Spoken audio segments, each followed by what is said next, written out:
Why, hello there. My name is Mountain, and today I'd like to talk to you about this. And what is this, you might ask? Well, this is the Evergoods Mountain Panel Loader 30 V2. As the name suggests, it is the second generation of the mountain or outdoor-oriented panel loading, which means that this whole front of the bag fillets open. Bag by Evergoods, which is the Bozeman, Montana-based manufacturer of some of my favorite bags in the carry game these days. And when I say they make some of my favorite bags in the carry game these days, I mean I own like 13 different versions of their bag, or 13 different bags, and they don't make 13 different kinds of bags. That means I have several copies of some of them. In particular, I have 3 different versions of this bag, which I'm going to be showing you later on today. Now, its main claim to fame is that it is a rather fashionable, very well executed crossover style pack, which has a fairly high degree of like outdoor oriented organization that's very well suited to day hiking, but it also doesn't look too out of place in an urban use situation or even like a one bag travel situation.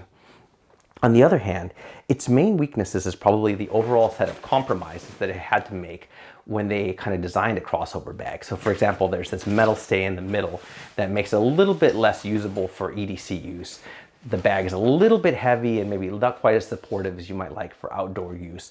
And the main compartment is a little bit kind of oddly shaped and harder to pack than you might prefer for one bag travel use. But still, overall, it's a pretty great, well-designed crossover pack, given the set of compromises they had to work with. Now, a word about this review. As some of you know, I'm pretty much a fan of all black everything when it comes to my urban and outdoor my urban and my one bag travel type bags. But when it comes to outdoor bags, my color palette expands slightly for a variety of reasons. As a result, for today's review, I'm going to try something a little bit different, which is I'm going to go a little bit deeper on this bag. And I'm actually going to do so with, over here, I have the Signal Blue limited edition version of this bag, which I've been using weekly for my kind of weekly hiking up in the mountains, and it's packed out exactly how I have it from the last trip here. I'll talk about the differences between these two bags. Well, there's not really anything besides the colorway, and also some of the differences between the V2, these are both V2s, and the V1 version of this bag here in a second. And I'm going to go a little bit deeper than I usually do, and I'll probably skip the comparison to other bags that I traditionally do at the end of my video. So let me know what you think about this style of review at the end here.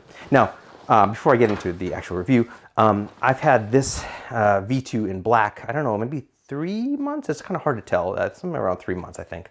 And then this one about 2 months. It actually came out in Asia. It was available in Asia far earlier than it was in the West. I don't know why, but anyway, and I've been using this one, I think about a couple months, I think, as a weekly hike, and then this one for about 3 months. So, let's talk about the V2 versus the V1. So in terms of before I talk about the V1 and the V2, let's talk about the summary of this bag here. So this bag is a fashionable day hike oriented outdoor bag first that also does decent duty as an EDC bag, but it's definitely an outdoor bag first. It has a high degree of organization, which I already mentioned, outside, inside pockets, outside pockets. It's just great, lots of pockets. That's, again, mainly designed for outdoor use first, but very competent for EDC use. The panel loading opening is very useful for when you need full access to the pack, but it is unwieldy because you've got all this weight flopping around on this pocket. And here you can see some of that other organization I was talking about here. The main compartment is sort of oddly shaped, and the walls are a little bit shallow, which makes it kind of hard to pack. You can already see it sort of like bowing out a little bit here and not quite retaining its structure how you might like for packing. And that also means that it's a little bit frictionful to open this main compartment, especially if you only need to open it just a little bit here. The compromises needed to achieve that crossover status hurt its EDC usability in particular. I already talked a little bit about some of that. I'll talk a little bit more about it in a second. And to a certain extent, the one bag travelness, I still think it's a pretty competent outdoor pack. And I think it's a good outdoor day hiking pack. And it's a pretty competent EDC crossover pack, but certainly not the best in class in any of those. And finally, it is far superior to the V1 in just about every way. There's some small refinements that I think just dramatically improve the usability. So without any further ado, I have here the V1 version of this bag in gray, which I wish they still made the gray colorway. I love the Evergoods gray.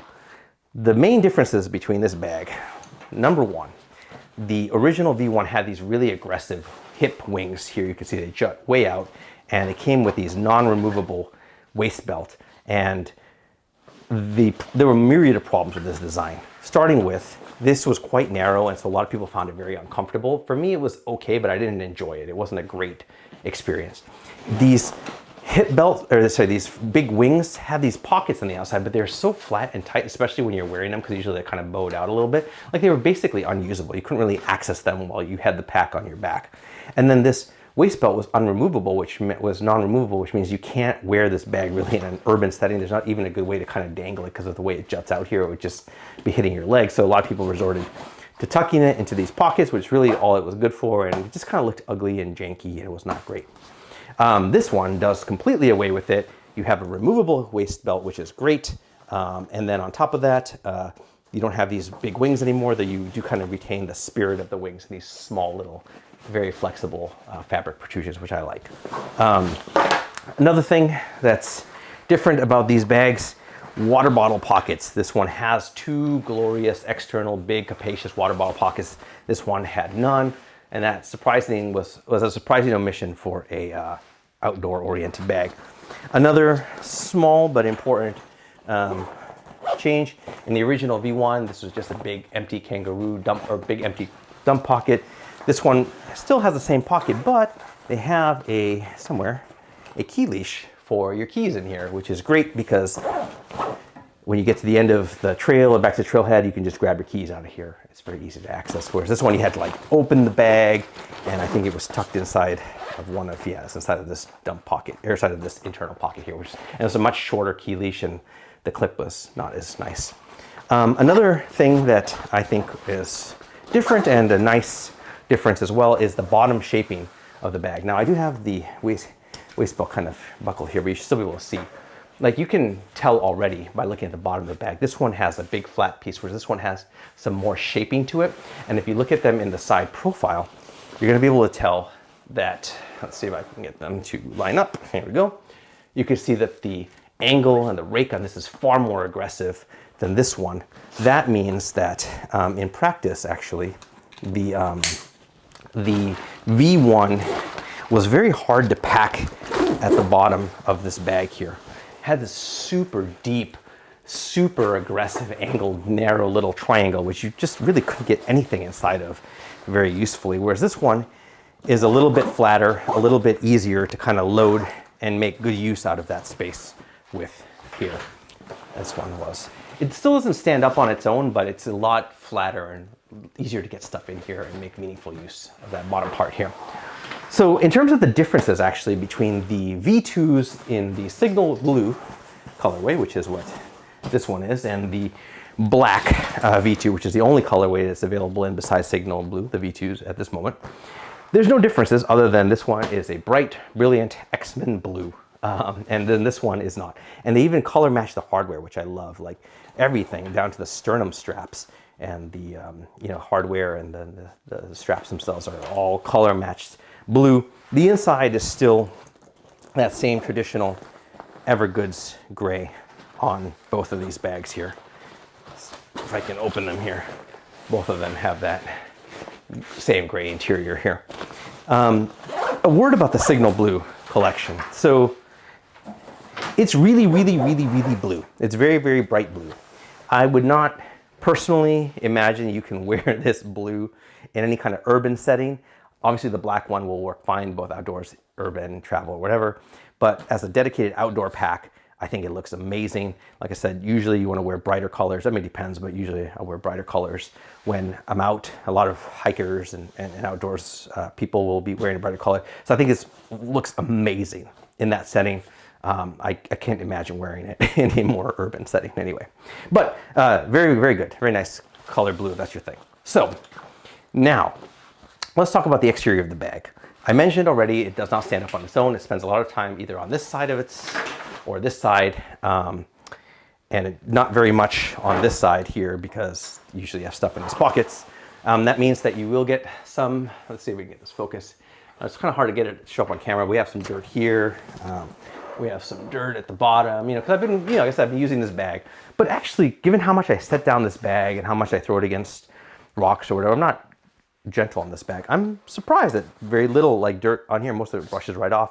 Very nice. Standard high quality Evergoods materials, DWR coating here. This one I found doesn't collect dust or hair as much as some of the others. It might be the colorway, but also probably the fabric or the coating, I don't know.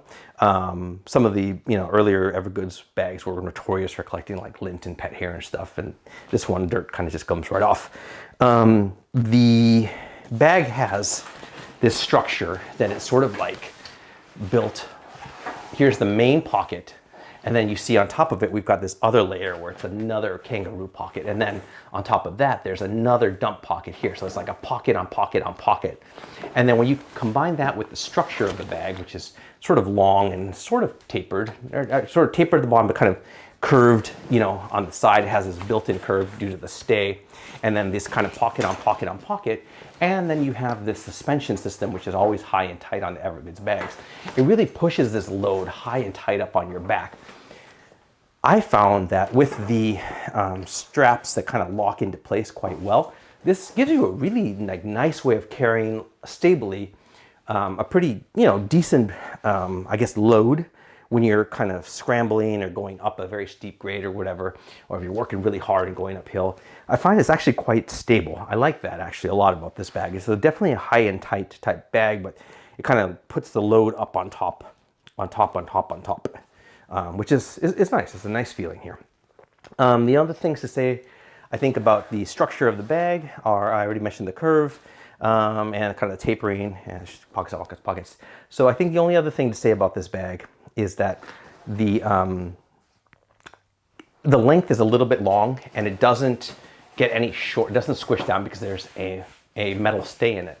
And that hurts its usability a little bit in like one bag travel or EDC use, especially if you don't have a longer torso. It fits comfortably on, I think, like, you know, most people, unless you're particularly short. But like if you're trying to cram this in like a luggage size or something like that and it's already packed out, it might be a little bit hard, or cram it in a small space. Like it might be a little bit hard to kind of get it into there because the vertical length does not compress at all due to this metal stay. The other dimensions will compress a bit. Let's talk about the straps on the bag. There are these, first things you notice, these compression straps that run across the sides of the bag here. I like that they come with these built-in strap keepers. I love it. I wish that all the Evergoods bags did, but not too many of them actually use external compression straps, so maybe that's okay. It's just a simple elastic loop, and what you do is you just run it over or flip it over the end of the excess fabric when you're done, and then it kind of keeps it from dangling out. The compression straps help a lot when you're trying to cinch down the load, especially if you're using it in an EDC situation where you don't have that much stuff in the bag and you want to kind of compress the volume. The bottom one runs across the water bottle pocket, which isn't great if you're trying to get a big water bottle in and out of it and the bag is full. You have to kind of loosen this up. But it is good for kind of securing when you're carrying other things in this pocket, like this, like these hiking poles. And here I have an extra strap on there. The other, and it's, you know, two on each side. Here, another notable strap, of course, is the waist belt. A waist belt on something like this is not going to be load bearing, and this is not. It's a very simple like nylon strap. It's more for stability. I very rarely use it because I find that the way that this locks in, especially with the metal stay to help with sway from side to side, and the kind of high and tight nature of the bag means it's actually really stable even without this. I don't like the waist belt. I find it fussy. But I like that you have this option, one, to remove it with a simple threading, and then two, you can just run it through the back. And then these are actually the counter pulls for the zippers when you're opening the main compartment.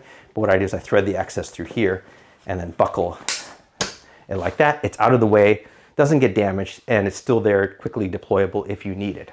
And this is the same way I wear the Mountain Quick Draw 24 when I kind of wrap this belt around the back like this, so it's always there. I like that.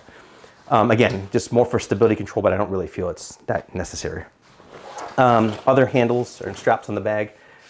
Nice side carry handle. I love it. It's a Hall handle. Really great for, you know, usually an outdoor bag like this will probably be like in the back of your car or truck or whatever, and you just want to pick it up and carry it to the trailhead, at which point you'll put it on. Really nice handle there for that. Bar stitched. It has like this kind of plastic reinforcement on the inside and just a simple, you know, doubled over fabric, but it's very, very comfortable and wide enough that it kind of attaches and the load is stable. Top, you also have another handle in the same structure, and together it gives you great control to manipulate the bag. Obviously, you can also have the bag down your side like this, pull it up. And then in that trademark Evergoods way, they have these two kind of like extra loops here where you can clip like a carabiner or something like that to it. The only time I've used that is for like a light, so that for night or evening hiking, so my hiking partner can, you know, see me. Don't lose each other. And that's really it for the external straps, except for, of course, the famous Evergoods back straps, or I guess suspension system. So I've talked about this in my other Evergoods reviews, but they're very famous for sort of this yoke. Here you can see like there's this, you know, Y shape, or I don't know what it is, like wedge here. And that fills the gap between your shoulders and the bag without using like load lifters or whatever. Sometimes they'll have like an extra yoke pocket here, but since this one has the external kangaroo pocket, they don't have that in here. And it really contours really well to your shoulders when you're wearing it. I love this kind of suspension system on the Evergoods bags. It goes well with the reinforced aluminum stay on the inside as well. It's very dense foam. I've worn their bags for years. I never had any of their foam wear out on me. I like the way that the adjustable sternum strap here has a more robust lock than some of the earlier versions, or some of the other models have like a push-through one that was kind of easy to come out, in and out. This one really locks in, and you have to kind of pop it out and then work its way out to get it to come out here. And then hydration bladder or hydration hose pass-through built into both of these. Here I just have like a Peak Design capture clip, because I usually wear the camera on my shoulder here when I'm hiking. Overall, very, very supportive. Carries a decent load very well, thanks to this aluminum stay, high and tight on your back. And you can, of course, shape the way that the stay is curved. Double layer of bias cut fabric here, for it's usually a high wear point. And then no ventilation or anything on the back, but I usually use this over a shell anyway, or a layer or something like that. So that's not usually a problem. Now, that's sort of the handles of the bag and the straps of the bag. Next, let's talk about the pocketing of the bag. Now, the first thing that you notice is, as I mentioned earlier, you have these big water bottle pockets on the sides here. Now, I have here my hiking poles, which I have just kind of jammed into one side. Obviously, I'll, you know, deploy these when I'm at the trailhead if I need to, or at least an arduous part of it. The water bottles themselves will hold, you know, easily like a 1 liter Nalgene. I don't usually carry that much, but like here's like a 750 milliliter Hydro Flask or whatever. Goes in there all the way, no problem. Double layer, very robust mesh. Drain hole pockets at the bottom. Actually, sorry, just on one end of here for dirt and debris to come out. And kind of a rubber, kind of protected rubber top here to kind of help stabilize things inside. I also have my gloves clipped in here. I usually, when I'm hiking, I'll take them off of there and I'll clip them onto the shoulders or where the harness attaches. And that way they're kind of easily accessible if I need to take them, put them on and off or whatever. I don't always wear gloves. It depends on how cold it is or how bad the wind is. If I'm on a sunny part, exposed part, I obviously won't be wearing gloves. If I'm in a, you know, colder, windier part, I will. You can also fit like a tripod in here quite nicely. And the other water bottle pocket here, I have my bear spray. Now, usually if I'm really hiking in bear country during bear, I don't know, season when the bears are around, I'll usually be wearing this on my waist belt or my belt here, so it's a little bit easier to access.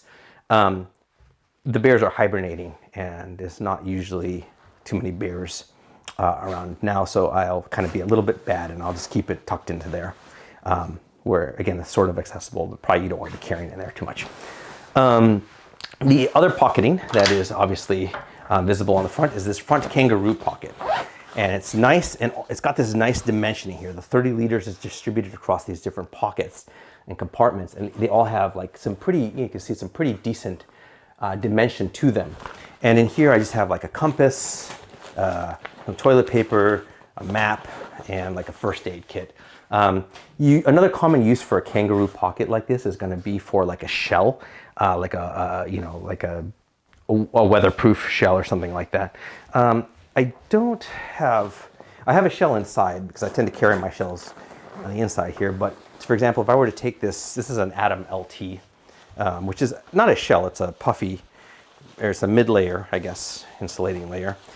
without, you know, folding it too prettily, you can easily stuff that into here and have it accessible like this. Obviously no problems fitting that in here. You could easily fit like a Zeta, you know, AR or Zeta FL or something like that in there if you needed. Atom AR would also fit in there, though I carry that one on the inside. There's no waterproofing on this, or this is not a waterproof zipper, it's just a simple reverse coil zipper, but it does have a protective flap on it. The entire fabric itself is treated with a DWR coating, so it's not waterproof, but for a light drizzle, it should probably be okay. The next noticeable pocket at the top is going to be this top dump pocket, and in here we have a monocular. I don't always carry binoculars, but recently there's been some interesting birds and wildlife along the way, so I've been carrying this, just like a cloth to, you know, whatever you need for, or a buff or something like that. An Under Armour sports mask. This is what I wear when I'm hiking. It's actually the best mask I've found for kind of, you know, outdoor, or well, for kind of when you're really exerting yourself. Phone, chapstick, and you know, alcohol, and then like my keys in here. And I just kind of throw all of those things into this top dump pocket, and it's very easy to access this pocket, especially if you kind of just swing the bag in front of you. You know, when you take it off, just everything is very easily accessible, easy to find because of the very large voluminous nature of this pocket. Obviously you have the keychain or key leash to kind of keep a hold of your keys if you find it bright red, it's easy to find. You'd also fit like a small camera or something like that in here as well. I like this pocket a lot. The only other pocket on the bag, of course, is the main compartment here. So let's go ahead and open that up. And when we do so, two things you see. One is it's a pretty frictionful access. There are these counter pulls at the bottom here, but I find I always need two hands, especially when going around this top part here. That's fine when you want to lay the bag down and just like fillet it open. But the case when it gets a little bit hard is if you're trying to, like, you know, swing it off your shoulder in the trail and then like kind of go like this. It does sometimes catch. This time was actually pretty smooth. There's another problem which I'll talk about here in a second. You can already see because of the weight of this panel makes it kind of really easy for stuff to kind of fall out.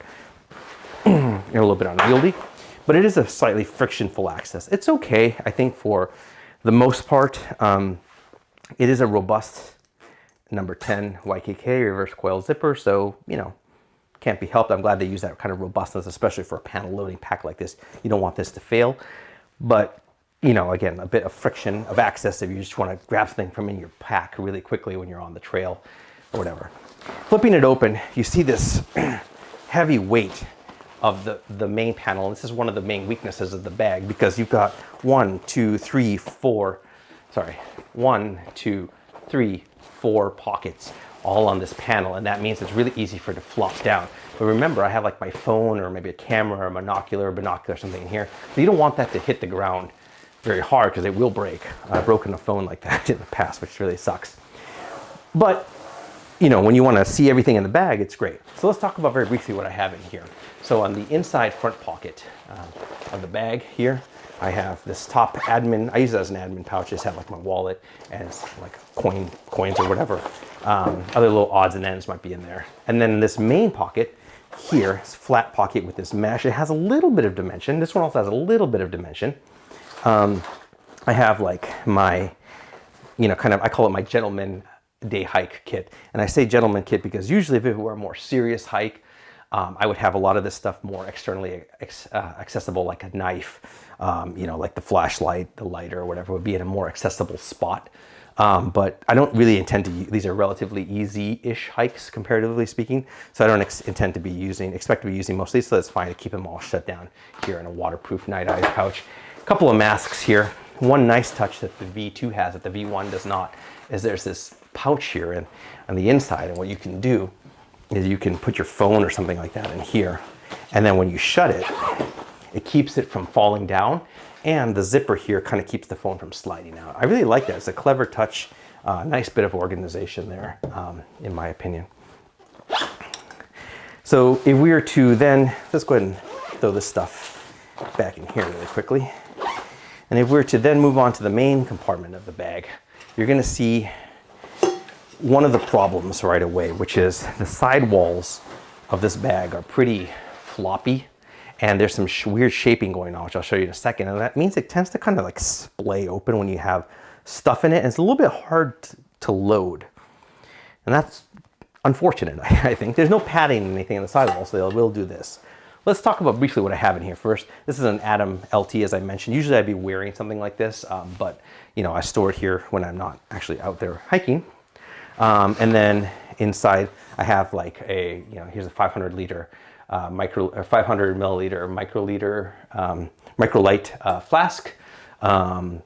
It will sometimes carry, you know, more depending on how long the hike is or whatever, or 1 liter smart bottle of water or something like that. I'm usually carrying a warm beverage in the winter. So I have here like a thermos where I would actually cook something warm in the morning, put it in this thermos, and then I would just use this as my meal for the day. Rather than bringing like a whole cook set with, you know, extra water to boil and stuff, I, you know, sit down, find a stable spot, hope the wind doesn't blow down your screen and all that. Like I just would carry this for a day hike. I forgot to mention, usually I'll have some snacks in this top kangaroo pocket here. Also in here I have a camera. This is going to be the Olympus OMD EM1 Mark III with a 12-100 f4 Emzuiko Pro lens. This is actually really great. I have this love-hate affair with micro four thirds, but usually for a day hike, something like this, I'd be just carrying a 1 lens solution like this, relatively light. An extra pouch with some stuff, like usually I'll have a piece of bread or some sort of carbs to go with the main meal. And then I'm gonna have like, you know, my wet tissues and then like an emergency blanket, a few other odds and ends in here. This is the Evergoods Civic Panel Access Pouch, or whatever it's called, CPA Civic Access Pouch Cap, 2 liter. I really like this. I didn't think I was gonna like it. I thought it was gonna be a little too bulky. I like it. It's sort of padded. It's got a lot of flexibility how you use it. Right now I just have like my little drone in here, and then like a couple of like, you know, other technical bits like photo filters and stuff like that. But these pouches are super versatile, and I'm really pleased with them actually. And they're padded and structured enough that it protects the drone without adding too much weight in there. And it has the added benefit of, as I kind of mentioned, this one is a little bit more usable in terms of the space at the bottom is square. You just tuck that right in there. And then finally inside of here I have my my Beta AR shell that I just slide in there. And that's really the kind of loadout that I would take on, you know, like on a day hike, loadouts that I do take on a day hike. The only other things to mention here is this little loop here at the top for the hydration bladder to hang from, if you were to put it in here and thread the hose out through there. And then you can see right away the problem I was referring to, which is like the sidewalls tend to collapse, and it's some really crazy shaping going on here. So you can see it really narrows down at the top here. There's only this much, whereas here there's all this fabric. And where that becomes sort of an issue, quote unquote, is if you're packing this, let's say, more for like a 1-bag travel situation. So rather than kind of the loadout I just showed you for a day hike, let's say I put a packing cube in here, and I don't know, let's pretend that this is a DOP kit, right? And you can already sort of see that I'm gonna probably put a camera in here. Let's pretend this is my tech kit, and then a few other, you know, like odds and ends, I don't know, whatever. I'm not sure exactly, like something like this, and then maybe, you know, like headphones. So I don't know this is exactly, but to give you an idea of like what you might be carrying for like a 1-bag travel situation, you see it's already sort of falling out here. It just rises above the sidewall here. So it's not impossible to close up and load it out like this, but it is a bit of a pain. It's not quite as nice as I would like, and also the shaping is a little bit weird. It's a little bit long, and you prefer to be a little bit boxier, I think, for 1-bag travel, but it obviously can, you know, do the job, I think. It's just, I don't quite like how this part is shaped for those kind of use cases. Now, the last use case that I think a lot of people who buy this bag might also be considering, along with obviously the outdoor use case, is what about an urban packing use case, like an EDC use case? And that's, obviously I mentioned this as a good crossover bag, so it's an important consideration. That's maybe the last, I think, weakness of this bag is this bag has this metal stay, aluminum stay in the middle here. You can see it here.